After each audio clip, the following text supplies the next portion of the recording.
Dear student, स्वागत है आपका हमारे चैनल सिद्धांत विद एसबी में। हम लोग हिंदी पेडागोजी को अच्छे से कवर कर रहे थे और पहला टॉपिक हमने 3 भागों में कंप्लीट कर लिया है। उसकी 3 क्लासेस थी जो मैंने बहुत अच्छे से आपको पढ़ाई हैं। कोई भी क्वेश्चन आपका एग्जाम में उससे बाहर नहीं होगा। और अब हम बात करने वाले हैं principle of development, principle of language teaching या लैंग्वेज डेवलपमेंट। तो भाषा विकास की सिद्धांत या भाषा शिक्षण की सिद्धांत, ये आज हमारा दूसरा टॉपिक रहने वाला है। कौन सा टॉपिक रहने वाला है? दूसरा टॉपिक हमारा, सेकेंड टॉपिक जो हमारा रहने वाला है वो है भाषा विकास के सिद्धांत। ये हमारा सेकेंड टॉपिक है। इसको आज हम अच्छे से कंटिन्यू करेंगे। और मैं आपको साथ में ये भी बात बता दूं कि यदि आप हिंदी पेडागोजी को पढ़ते हैं तो आपकी संस्कृत पेडागोजी भी साथ में कवर हो जाएगी, क्योंकि हमें संस्कृत पेडागोजी भी यही सिलेबस है और यही पढ़ना है, और हिंदी पेडागोजी के लिए तो हमें ये पढ़ना ही है। तो आपको इसको पढ़ने से, हिंदी पेडागोजी को पढ़ने से आपकी संस्कृत पेडागोजी कवर हो जाएगी। इसको अलग से नहीं पढ़ाया जाएगा, ना कहीं पढ़ाया जाता है। बस आपको उसके क्वेश्चन करने हैं संस्कृत में, प्रैक्टिस ऑब्जेक्टिव क्वेश्चन जो होते हैं, बस वो संस्कृत में प्रैक्टिस करनी है। बाकी थ्योरी आपको उसकी यही पढ़नी है जो आप हिंदी में पढ़ रहे हैं। तो आप एक विषय को पढ़ेंगे और आपके 2 विषय कवर हो जाएंगे। तो एक क्लास के माध्यम से आपकी 2 क्लास कंप्लीट हो जाएंगी, तो संस्कृत की भी और हिंदी की। तो हम लोग शुरू करेंगे आज कि भाषा शिक्षण के सिद्धांत क्या है, कितने हैं और क्या बताते हैं। कि हमें बच्चों को भाषा सिखाना है तो कौन से सिद्धांत ऐसे हैं, कौन से नियम ऐसे हैं जिनको फॉलो करके हम बच्चों को अच्छी तरीके से भाषा सिखा सकते हैं या भाषा का शिक्षण कर सकते हैं। तो कौन कौन से ऐसे नियम हैं, कौन कौन से ऐसे सिद्धांत हैं जो बच्चों को भाषा सिखाने में सरलतापूर्वक उनको भाषा सिखाने में हमारी मदद करें, हमारी हेल्प करें और बच्चे अच्छे से भाषा सीख जाएं। तो हमें देखना है कि वो ऐसे कौन से सिद्धांत हैं। तो पहला है कि अनुबंधन का सिद्धांत। कौन सा सिद्धांत? अनुबंधन का सिद्धांत। अनुबंधन का मतलब होता है बॉन्ड। बॉन्ड, आपने पेवलाव की थ्योरी पढ़ी होगी, उसमें बॉन्ड बनता है, अनुबंधन स्थापित होता है।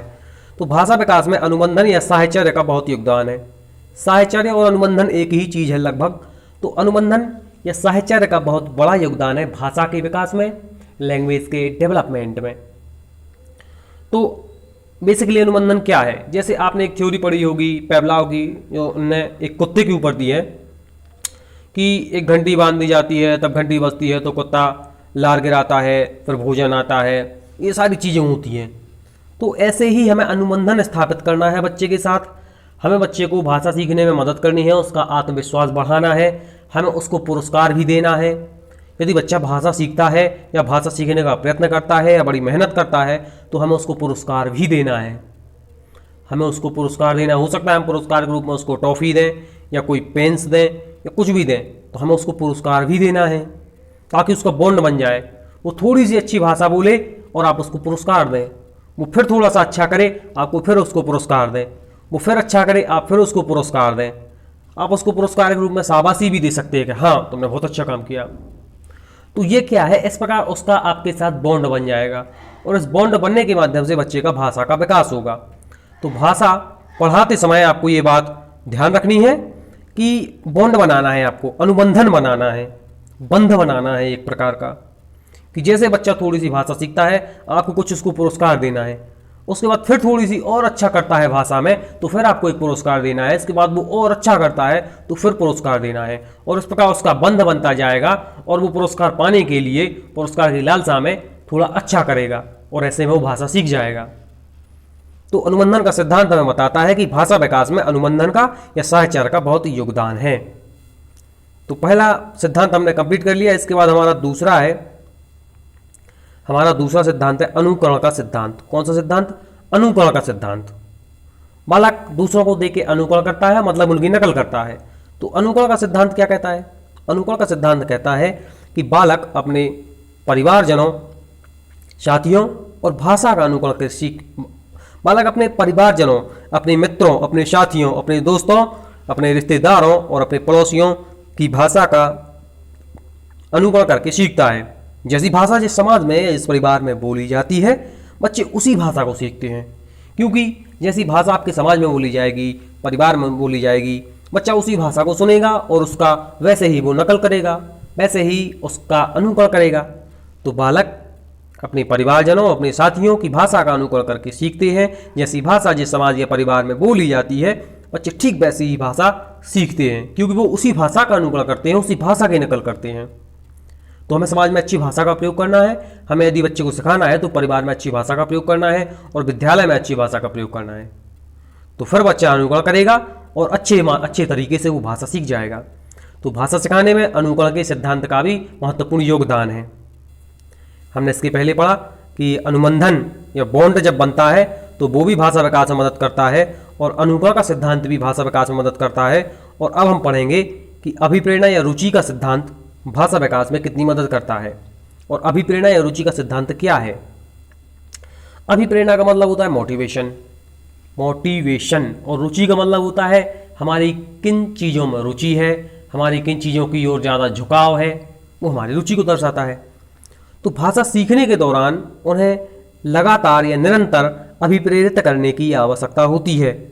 उन्हें लगातार या निरंतर अभिप्रेरित मोटिवेट करने की आवश्यकता होती है। उनको मोटिवेट करना है कि हाँ, किसी ने बोला कि सर मुझे तो इंग्लिश बिल्कुल भी नहीं आती और मैं कैसे पढ़ूँ सर, मुझे बिल्कुल भी इंग्लिश नहीं आती। तो उसको बताना है कि नहीं, इंग्लिश तुम सीख सकते हो, हिंदी तो सरल है इंग्लिश, हिंदी में तो 52 वर्ड्स होते हैं और इंग्लिश में 26 होते हैं, इससे आधे होते हैं, तो तुम्हें तो सीखने में बहुत आसानी होगी। तो हमें उसको मोटिवेट करना है कि तुम सीख सकते हो, कोई ऐसी कठिन भाषा नहीं है, आप उसको कठिन मान रहे हो, बहुत सरल भाषा है, आप इसको बहुत आराम से सीख सकते हो। बस आपको करना क्या है, थोड़ी सी मेहनत करनी है और थोड़ा सा खुद से इंग्लिश बोलने का प्रयास करना है। अपने दोस्तों से, अपने परिवार में, अपने पड़ोसियों से भी इंग्लिश में बात करने के लिए तुम्हें प्रयास करना है और सबको बोलना है कि थोड़ा सा हमसे इंग्लिश में बात करें, हमारे अभ्यास करवाएं, और ऐसे तुम इंग्लिश सीख जाओगे। तो भाषा सीखने के दौरान उन्हें निरंतर मोटिवेटेड करने की ज़रूरत है, उन्हें सीखने के प्रति उनमें रुचि और उनमें उत्साह, ताकि सीखने के प्रति उनमें रुचि बनी रहे, उनमें उत्साह बना रहे। हमें यह भी देखना है कि उनकी किस विषय में रुचि है और किन चीज़ों के माध्यम से पढ़ना चाहते हैं, किस शिक्षण विधि में उनको रुचि है, किस शिक्षण सिद्धांत से वो पढ़ना चाहते हैं। हमें उनकी रुचि का भी ध्यान रखना है और हमें लगातार उन्हें चीज़ों को सीखने के प्रति, भाषा को सीखने के प्रति मोटिवेटेड करना है और उन्हें लगातार अभिप्रेरित करके हमें उन्हें भाषा सिखाना है। तो अभिप्रेरणा और रुचि का सिद्धांत भी बच्चों को भाषा सिखाने में बहुत बड़ा योगदान देता है और बहुत अच्छे तरीके से मदद करता है। तो अभिप्रेरणा और रुचि का सिद्धांत हमने पढ़ लिया है। इसके बाद हम पढ़ेंगे क्रियाशीलता का सिद्धांत। अब हमें देखना है कि क्रियाशीलता का सिद्धांत क्या बताता है। क्रियाशीलता का सिद्धांत कहता है कि छात्रों, आप बच्चों को क्रिया करवा के चीज़ें सिखाएं, क्रिया करवा के भाषा सिखाएं। बच्चा बहुत सारी एक्टिविटीज़ करे, घर में भी एक्टिविटीज़ करे, स्कूल में भी करे, यदि समाज में कोई कार्यक्रम होता है तो उसमें भी भाग ले। इन क्रियाशीलता के माध्यम से बच्चा भाषा विकास होगा, उसका बच्चा अच्छे से भाषा बोलना सीखेगा, उसकी भाषा भी पकड़ होगी, शब्दावली भी पकड़ होगी। तो इसके लिए हमें क्या करना है कि जब हम पढ़ाते हैं, भाषा की कक्षा में शिक्षक पढ़ाता है बच्चों को, तो उसको छात्रों से प्रश्न भी पूछना है। और स्कूल में जब कोई साहित्यिक कार्यक्रम होता है, जैसे कभी कविता का मंचन होता है या कभी कहानी बोली जाती है, कहानी कही जाती है, और ऐसी ढेर सारी साहित्यिक जो कृतियाँ हैं, व्यंग है, संस्मरण हैं, इनकी जब प्रतियोगिता होती है या इनसे संबंधित कोई कार्यक्रम होता है, तो हमें बच्चे को उन कार्यक्रम में भाग लेने के लिए प्रोत्साहित करना है कि तुम इन कार्यक्रमों में भाग लो और इससे तुम अच्छी भाषा सीख जाओगे। तो हमें बच्चे को इन सारी चीज़ों में, इन सारे कार्यक्रमों में भाग लेने के लिए प्रोत्साहित करना है। कक्षा में पढ़ाते समय, भाषा पढ़ाते समय छात्रों से प्रश्न पूछना है और उन्हें पाठों का अभ्यास भी हमें करवाना है। हमें पाठों का अभ्यास भी करवाना है, हमें मौखिक कार्य करवाना है, हमें लिखित कार्य करवाना है, और इन सारी क्रियाकलापों के माध्यम से हमें बच्चे को भाषा सिखाना है। यही होता है क्रियाशीलता का सिद्धांत। इसका अर्थ होता है कि किसी न किसी क्रिया के द्वारा, किसी न किसी कार्य के द्वारा, किसी न किसी एक्टिविटी के द्वारा, किसी न किसी गतिविधि के द्वारा हमें बच्चे को सिखाना है। चाहे फिर वो आप प्रश्न पूछ के सिखाएं, चाहे किसी कार्यक्रम में कविता, कहानी, व्यंग, संस्मरण के कार्यक्रम में आप उसको भाग लेके सिखाएं, चाहे आप पाठों का अभ्यास करवाएं, चाहे मौखिक अभ्यास करवाएं, चाहे लिखित कार्य करवाएं, इन सारी चीज़ों को मिला जुला के हमें उसका अभ्यास करवाना है। यही होता है क्रियाशीलता का सिद्धांत, और इसके माध्यम से बच्चा भाषा बोलना सीख जाता है। इसके बाद अगला है, क्रियाशीलता के सिद्धांत के बाद अगला है अभ्यास का सिद्धांत। कौन सा है अगला? अभ्यास का सिद्धांत। तो हम देखेंगे कि अभ्यास का सिद्धांत क्या कहता है। अब अभ्यास का सिद्धांत मतलब प्रैक्टिस कीजिए आप।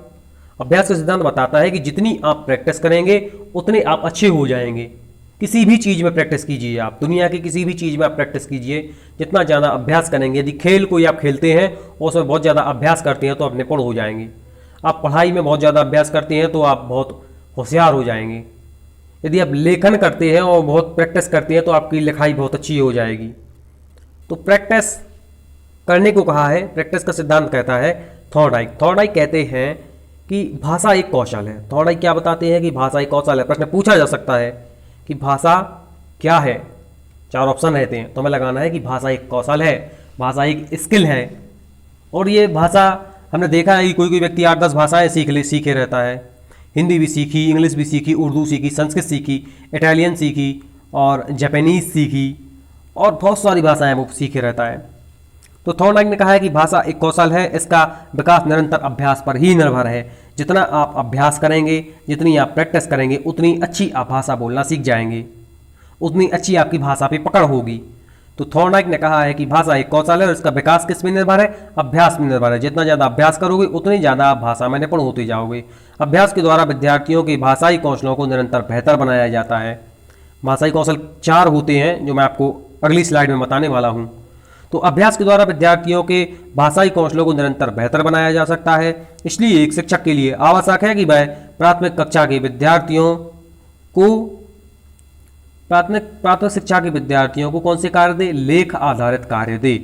क्योंकि लेख आधारित कार्य देगा तो उनकी लिखाई भी अच्छी होगी, लिखाई का अभ्यास होगा और उस लिखे हुए को वो जब पढ़ेंगे तो उनके पठन कौशल का भी विकास होगा, तो उनके लेखन कौशल का भी विकास होगा और पठन कौशल का भी विकास होगा।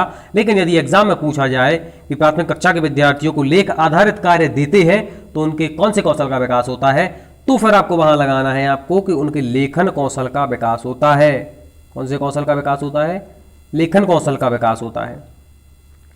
और ये स्लाइड भी हमने कंप्लीट कर ली है। इसके बाद है आवृत्ति का सिद्धांत। अभी हमने अभ्यास का सिद्धांत किया कि प्रैक्टिस करने से क्या होता है।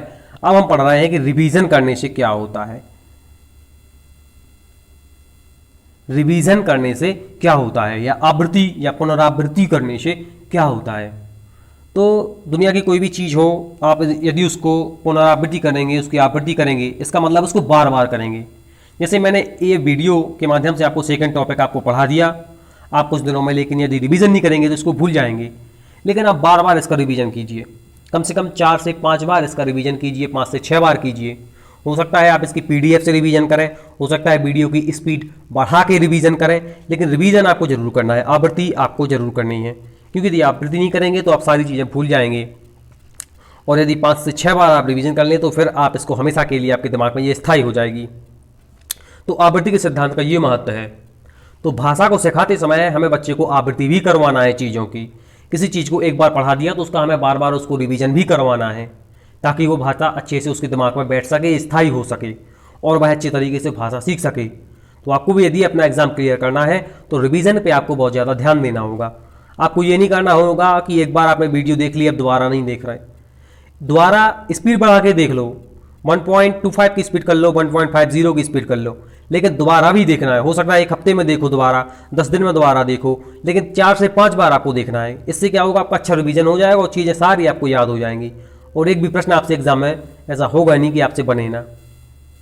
इसके बाद सिद्धांत है साहचर्य का सिद्धांत। जैसे हम लोगों ने पढ़ा था सबसे पहले अनुबंधन का सिद्धांत, उसी के जैसा है साहचर्य का सिद्धांत, उससे बिल्कुल भी अलग नहीं है साहचर्य का सिद्धांत या अनुबंधन का सिद्धांत।